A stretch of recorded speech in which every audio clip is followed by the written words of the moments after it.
What's interesting to me is that most of us, and I want you to hear this, I want you to hear it, um, most of us will never prosper at the level of our capacity because sin has done an amazing job of dulling your ability and your sensitivity to how God wants it done. I need you to hear this. The enemy has done this amazing job, Alex, of getting you into insufficiency and then causing you to always be in desperation mode, in dire straits.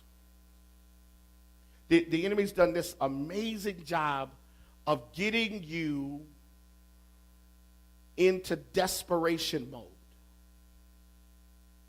And so most of you will die broke.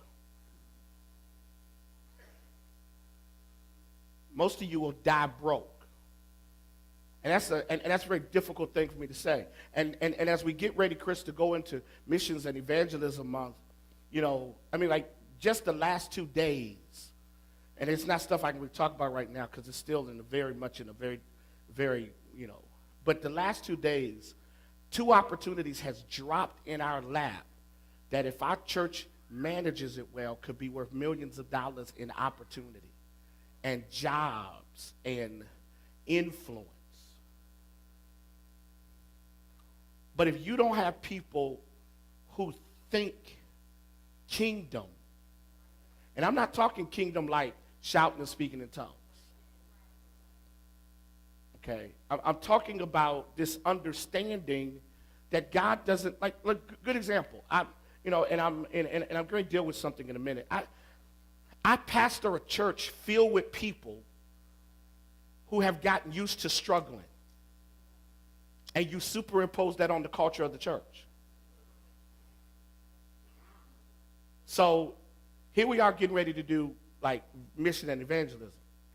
We're talking about, who's over our mission evangelism ministry? Carolyn. We're talking about doing,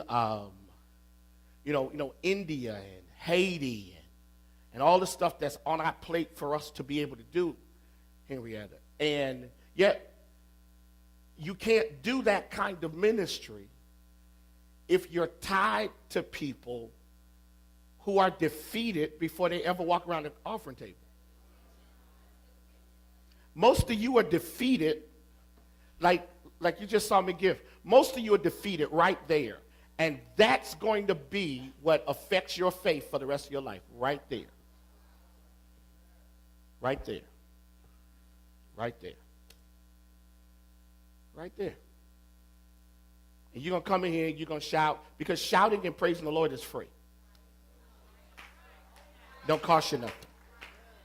But when you start talking about your dreams and your ambitions, and we're getting ready to do this project, and I'm going to executive produce the project. Larry and I are talking about creating a label and doing some real aggressive stuff.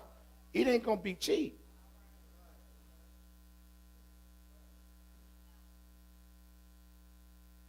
But when you hang out with broke folk, and see, that's some of your problem. Some of you are best friends with folk with nothing. So they keep their hand in your pocket. And the problem is your pocket becomes lint filled. Some of you have raised children with no mindset to manage success. So whenever they get in trouble financially, they call you. Because they figure your retirement can handle their pain. Teach John guns. Okay, we got to pull the covers back. Frank Thomas made this point. I wasn't there. I was here, but Bishop Derek Triplett told me Dr. Frank Thomas, who is presently retired, made this point, Brenda Grant, that was very powerful. He said African Americans exist in a culture of employees.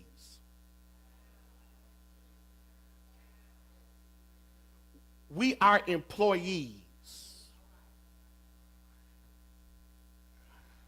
We're employees. So basically, Melvin, what we do is go get jobs and then bellyache about them and complain that we ain't paid enough. And watch this. We were great going in because we were just glad to get a job. And then we start complaining about the job and, conditions of the job, and they don't do this and they don't respect me and they don't do this and they don't understand me. You're an employee. If you want to be understood, start a business. Because when folk hire you, they don't have to understand you. Listen, real talk staff, I'm a nice guy. I don't have to care about Gwen Bryant. She don't work here. I don't have to care about Doug, Tiffany, and somebody. They don't work here. I don't have to speak to your grandkids. What I do require is for you to make sure discipleship and circles of care work. That's all. Now, if I was being corporate, which all y'all want to run around and claim y'all are,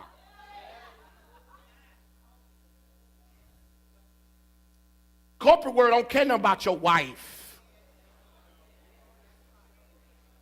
Don't care about your children. Call in sick if you want. Talk about my baby's sick and okay, and come on, I need some of y'all to tell the truth. Some of y'all got a boss that don't give a doggone about your life. They want to know if their report ready.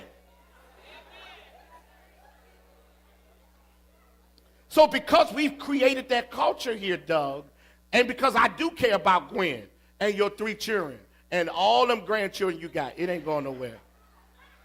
This is different, but here's the thing you're missing. Eventually, even if you work for people, you ought to always be advancing beyond what they can do for you. And here's why. Because most of us in the room do not win the battle with obedience.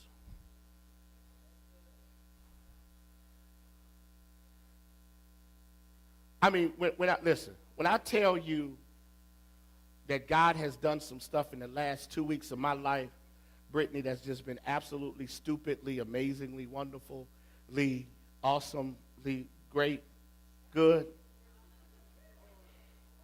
all that. I once had somebody tell me, that I'm the king of adjectives.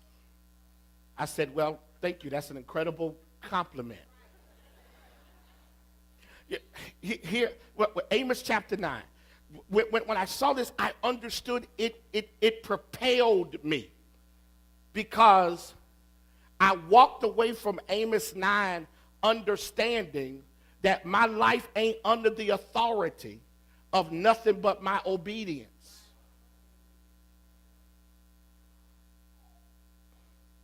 And what God, watch this, and what God will do if you start to function at a certain place, you ready? God will create an overlapping of your seasons. Okay, I'm going to show you something. Amos chapter 9. All right. I mean, this is really good stuff, Michelle. God will overlap your seasons. Here it is. Amos 9, verse 13. Verse 11, 12, I won't deal with them, but Amos 9, verse 13. The days are coming, says the Lord, when corn will grow faster than it can be harvested, and grapes will grow faster than the wine can be made. The mountains will drip with sweet wine, and the hills will flow with it. Now, I want to show you this. There are actually 3 stages of this process. There's planting, there's waiting, and then there's harvesting. God can stick you in a season where he take out the middle and have you planting and harvesting in the same season. That literally, while you're dropping the seed, something is growing over here, and you are having to be ambidextrous. See, here's the struggle for most of you. You're in such a desperate place till the waiting is forcing you into doubt.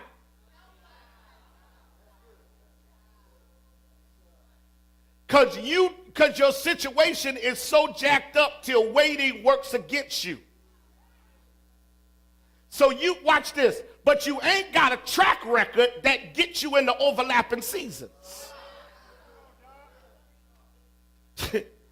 So you're forced into the entire process when you actually are in, watch this. God wants to transition you back past the need for miracles.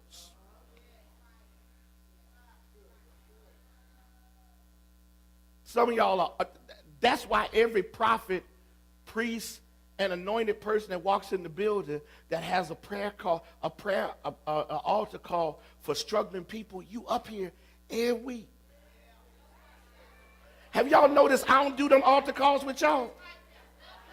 Have y'all noticed I'm the only one that don't have altar? Because I'm not going to raise a victimized, codependent congregation that is always needing somebody to lay hands on you to get you through your last created crisis. Devil is a lie. So if you notice, I don't do all that. You notice, I don't preach a whole lot of sermons about trouble with y'all. I don't do it. You know why? Because I ain't in trouble and I need y'all to get out. Because I got stuff to do. And since y'all the ones I got to do it with, that's like dating a joker that's always on suicide watch. You can't enjoy your life because whoever you dating is always on suicide watch. And they always talk about, I'm about to kill myself. So you can't even enjoy being with them because you always making sure they don't kill themselves. John Eric Guns. Ooh, it don't matter who preached to y'all. I'm still the best person for your life. We got to get y'all out of desperation.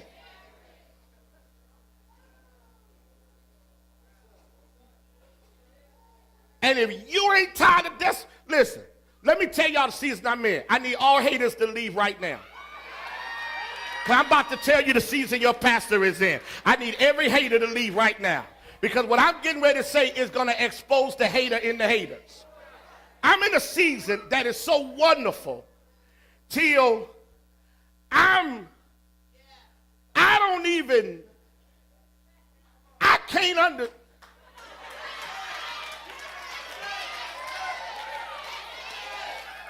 wake up going, ain't nothing wrong. I check my checking account, and when it get low, God just makes somebody bless me. And low ain't low. Low is beneath what I'm comfortable with in this season.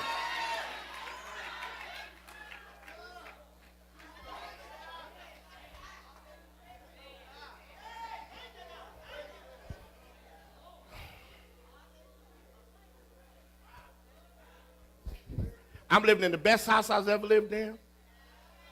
I got the best wife I've ever had. I got the best set of children I've ever had. Well, I don't care what you think. I ain't studying you. Get over it. Stop letting folk make you feel bad for being better. I'm getting so sick of folk that want you to stay miserable so they can stay comfortable. If a joker ain't in your life, don't make you feel bad for getting a better one. Dog-footed. Shoot. I like being called a rock. Did something to me Sunday. Shucks. Say what you want to say. God will put somebody in your life that can hit your spot. See, and that's why some of you are frustrated, because you connected to folk that keep missing your spot. You need somebody that can hit your spot. That when they say stuff to you, you go, ooh. Oh, no, you can shake your head all you want, but y'all better wake up and get this. This living holy thing comes with some help. It's hard to live holy when you got hell in your house.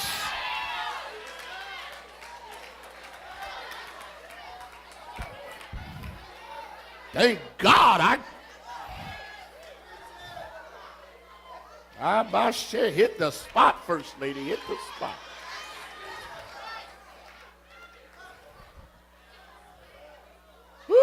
holler. I feel the Holy Ghost right up in here, right up in here.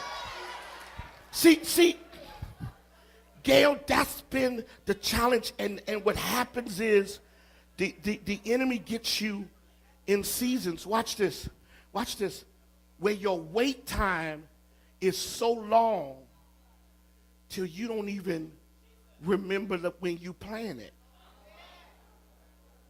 So Tommy, what happens is, watch this, Ben. When your wait time is long, here's what you start doing. You start trying to feel the need for harvest through illegitimate means.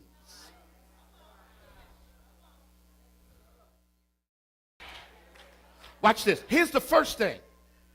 God desires that we prosper and be fully blessed. You want to know what's really tough?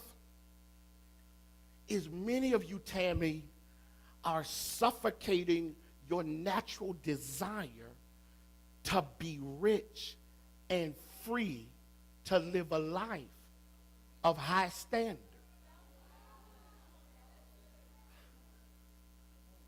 Okay, I got to say this, Karen, because I need you to get this. Many of you are suffocating this natural instinct to live over there, to drive that, to call a travel agent and book first class tickets.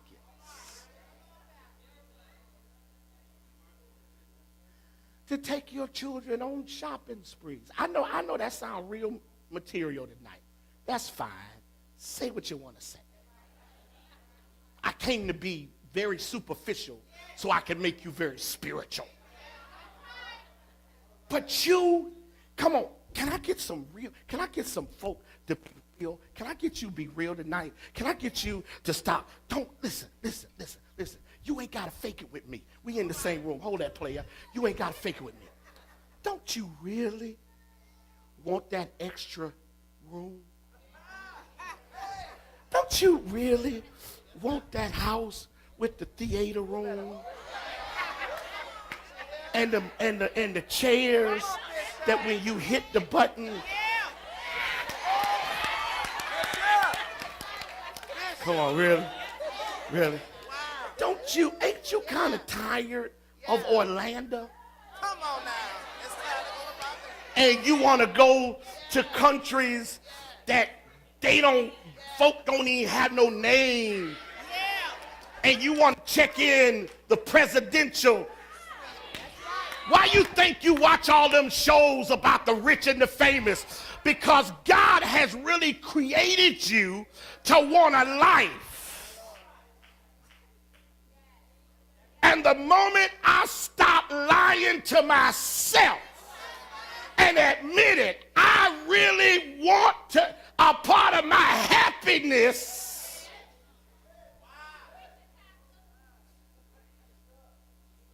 But we black folks, so we used to. A joker done put some gum in the cup. That's why we can't have nothing right there. Ray boo-boo kids done put gum in the carpet. See what I'm saying, Cynthia? See, Cynthia, this is your fault because you over customer service. I'm blaming you for this right here. Messed up my new church shoes. Got some gum. But no, really, don't you kind of want to pay for everybody? Don't you want to have your birthday party in Jamaica? Paid for. Tell everybody I done chartered a plane. Just meet at the airport. No, don't even meet at Jack's Ed. Meet out there at Craig Field where the private jets. Don't come on here. You can sit here and act. You know what? If you don't want that, that means life has beat the hell out of you and you don't have a desire. But I need to awaken in you that you still want some stuff out of life. Wake that side of you up again.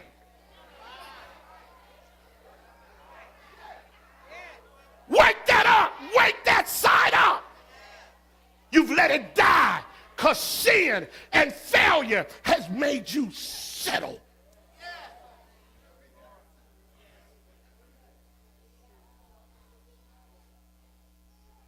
And then you hang around a bunch of folk who don't want nothing. And they make you feel bad because you do. You got these relatives that live these piece of lives. And you hang out with them on holidays and family reunions, and you can't even live your life and enjoy it because you got to walk around acting like you broke because they broke because you don't want them talking about you. A part of your assignment is to make them talk about you. You are assigned to expose every hater in the world. I know every time my wife and I kiss and we love on each other that there's always one person that ain't real. I'm assigned to make everybody that don't want me to be happy to just show yourself for who you are. That's my job. I need you to turn your neighbor, tell your neighbor, I'm assigned to expose every hater. I'm assigned to wake up every hater in the world.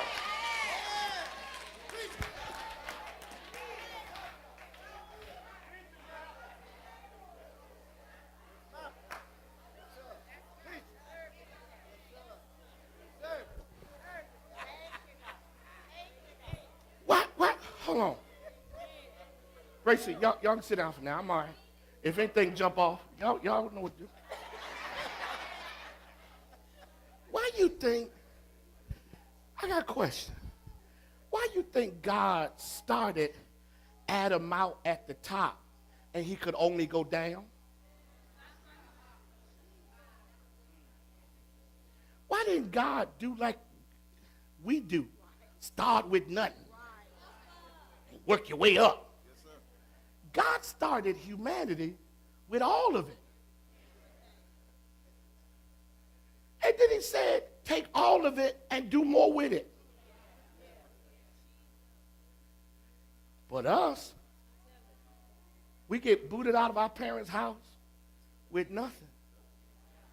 And we got to start all. And by the time we finally get it, we old and can't enjoy it. You 65 years old and worked 100 years. What you gonna do? I'm just gonna sit here. I'm too tired to go nowhere. Yeah. I've been working all these years. I don't know what else to do but get up and some people are crazy enough to go get a job after they done had a job. Gwen Nelson, if you and Cynthia go get a job, I'm gonna beat y'all to sleep. I'm gonna beat you with my belt. I declare you better not get a job, Cynthia. I'll go on the job and tell a lie about you. I'll start a rumor.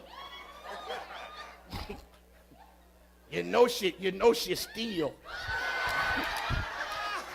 You know I'm a preacher, Cynthia. They'll believe me. No, I'm serious, man. We've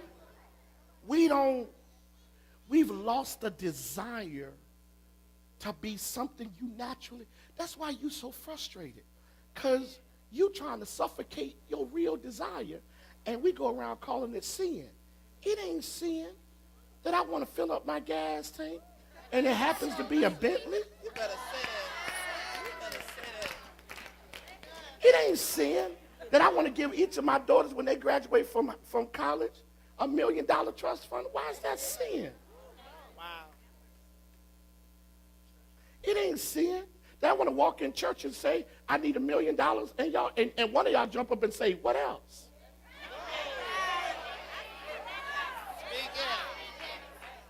Speak it. I'm tired of God needing to give me a miracle to pay my light bill. Wow. I'm tired of God having to open a door just so I can walk through a house door. No, that's the first thing. Here's the second thing.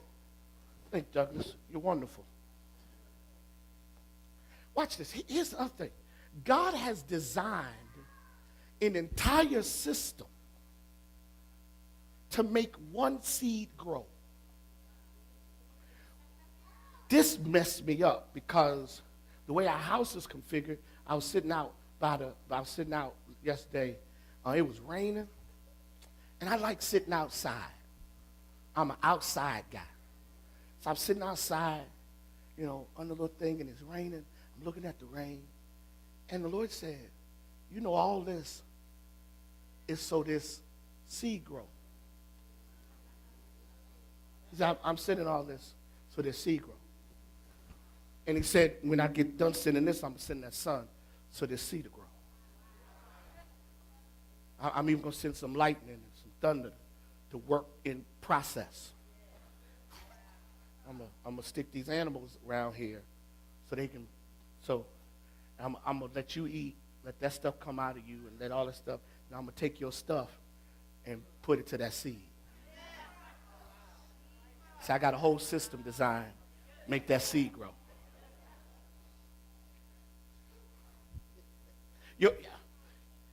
Your problem is you ain't working the process that's going to make that seed grow. Because he got a whole system in place, make that seed grow.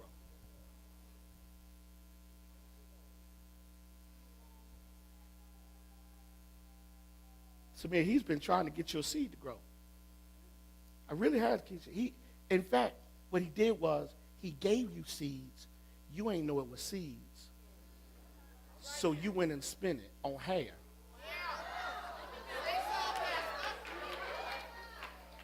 Because you trying to attract a vulture.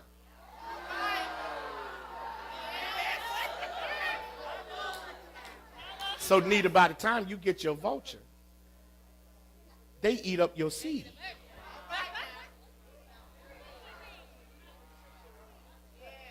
Come on, smile, Gail. It's good. It's good. Yeah, Ty. He created a whole system just so I could prosper. He put all this stuff in place so I could do life well.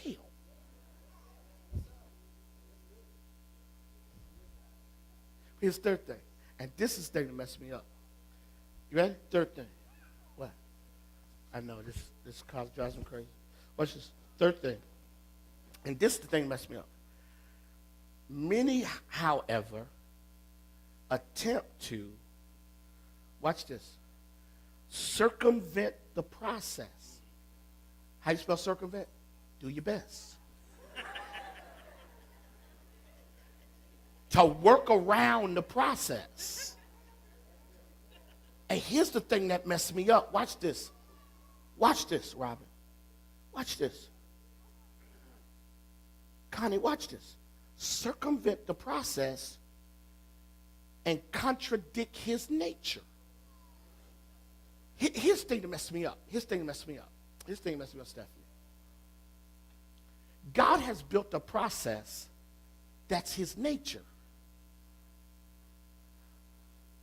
Because he's built a process that's his nature, if I try to work around his nature, I'm going to disrespect his process. The nature of God is generous. And God can't bless you when you ain't his nature.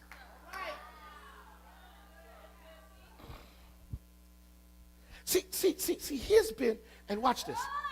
Yeah, you got it. And here's what's scary. It ain't that, and God's showing me some stuff about you. It ain't that you don't want to be his nature, Tori. That ain't your challenge. Here's your challenge. You're in such a season of insufficiency till you are forced by your flesh to be selfish. So you don't even want to be who you are because you know it ain't working, but it's the only way you think you can get through that day. You missed it. You're so trapped in your world till you just trying to get through that day. But when you plant, you planting for tomorrow. But when you're in a world of insufficiency, it's only about that. Some of y'all have been in that day for so long till you've narrowed it down to that minute.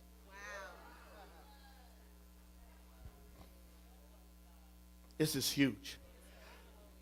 And so what happens, Brittany, watch this. So what happens is that all of a sudden, everything about your life is about survival. So you never create the conditions of overlapping seasons. Because you're always trying to circumvent God's process, Loretta. That's why some of you are not tithers. Because you're trying to circumvent the process. You're trying to work around God's process. And while you're trying to work around God's process, Stephanie, watch this. Watch this. You and Joe, when you're trying to work around God's process, guess what you're doing? You're contradicting his nature. He ain't going to bless nobody that ain't his spirit. He's not. He's not. 2 Corinthians 9 talks about a generous God. Okay, he's not going to bless anybody that's not his spirit. He's not, Shira. Forget that. Get that out of your head.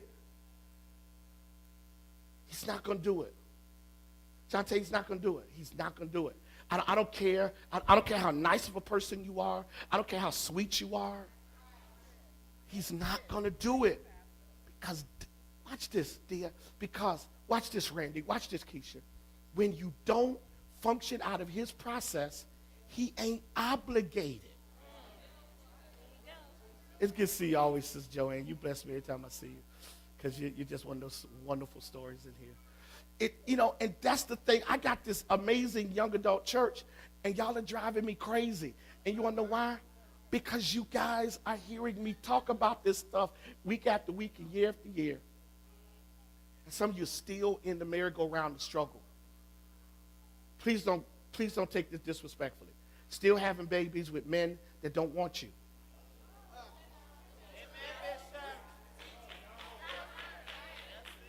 You're still chasing stuff that's got defeat attached to it.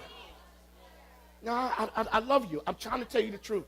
I got married people, wonderful people who are married who really don't have healthy marriages. You're just here. And see, here's the reality. Staying in something don't mean it was worth staying in. So some of you have just stayed. And you think you're more godly than the person that didn't. No, you ain't. Because you can't even be a testimony to nobody. You can't even speak to nobody about what it means to wake up every day and love your life because you got to hide your demons in the closet. I know this is tough to hear. Some of you have just you've not found your place in the earth where you can wake up every day and go after life. You haven't found that place yet. You're still fumbling around in the dark trying to figure out. So watch this. It's about a job. It ain't about a calling. It ain't about a sense of destiny and purpose. It's about paying the light bill and and getting a piece of car. It's about waiting on your tax check. Can I really mess you up? When you get to certain levels, you pay taxes.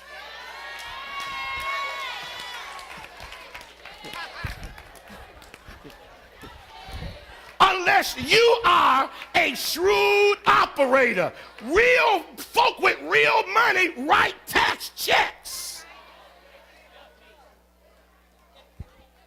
If you get enough money from your taxes to get a car, you're going to be getting another one next year. I'm trying to wake some stuff up in you. If you get offended, bump you. I'm your pastor. You will be all right. I'm assigned to get you to figure out that you got to stop living from hand to mouth, hand to mouth, hand to mouth. There's a season where you can wake up, and before you can even cash your check, another one is coming. And before you cash that, another one is coming. And before you get finished with that deal, you're signing another deal.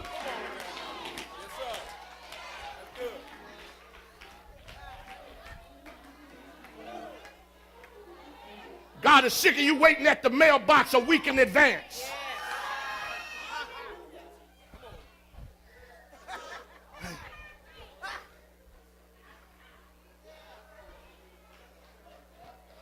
Slap neighbor high five and tell him my pastor's on it tonight.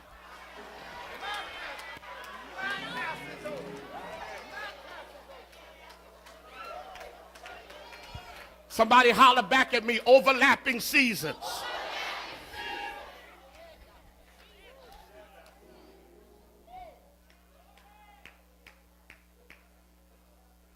While I'm waiting, I ought to be prospering. And some of y'all are never going to catch this because you're so busy, because you've gotten so used to struggle, till even when I preach and teach this stuff, you're going to sit there and criticize it and come and critique it. Here's why. Because the enemy knows how to get you to see even the truth of the word as being false. Here's why. Because you're so comfortable with the struggle. Carolyn, some of y'all are too brilliant, too bright, too creative to not be able to write your own check. Leroy, some of you have too much initiative to always wait on other people to open that door for you. Some doors others will open because they need you to get through it. They didn't open the door because they were doing you a favor. They opened the door because you're so important to them getting through that door till they figure if I don't open it and take you with me, I ain't going through either. That's the season we're in. That's the season this church is in. I got folk calling me wanting to deal because they see something. And I'm smart enough not to let nobody talk me out of what I know is my season. Man, listen, do I have $325 a week, which is just base? They ain't got nothing to do with closed captioning. It's another $175. They ain't got nothing to do with production costs. Do I have any of that money? Little, but not all of it. And yet, when that man dropped that deal on me, God said, if you don't walk through this, what I got next ain't coming. So he kept complimenting me on how important it was that I take advantage of this platform. And God kept saying, somebody told him, go get John Guns. God'll make you so attractive till folk will have to sell you to you. Y'all missed that. Folk will have to sell you to get you to help them by them thinking they helping you.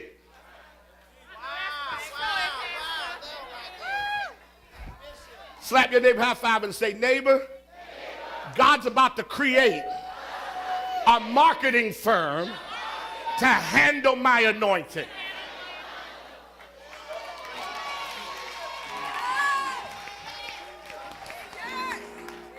$8:05. Watch this. Watch this. Watch this. So how you create overlapping seasons? It's in the text. I'm going to give you three things real quick. Here's the first thing. You create overlapping seasons. Watch this, Andre Khan. You'll like this. By developing a pattern of obedience through sowing. This is the simplicity of the principle. And this is where many of us have not gotten to. And this is why the struggle is always persisting. And why, watch this, Pastor Cotton. Watch this, Pastor Doug. God forces the wait season with harvest. He sticks you in wait. Because there's got to be an evaluation of whether you're genuine or whether you just want to pimp God to get something. And most of you have never passed the wait season. So that's why, Casey, you keep going back and forth, Gloria, because you ain't passed the wait season. I passed the wait season. I've passed it. I've passed it. I've passed the test in the wait season. I stayed faithful in the season of waiting. I kept sowing in the season of waiting. I kept giving more when I was making less. In the year I made less, I gave my most to this church. Blew my mind. When I was told what I gave, Cynthia, it blew my mind. That I gave more in my less season. Because, Holly, I figured it out. I got to outgive poverty. Shep, I got to give more than struggle. So stop complaining when you appear to be going through and you're still obedient. That means you're about to take your final exam. Woo! And when you pass this test,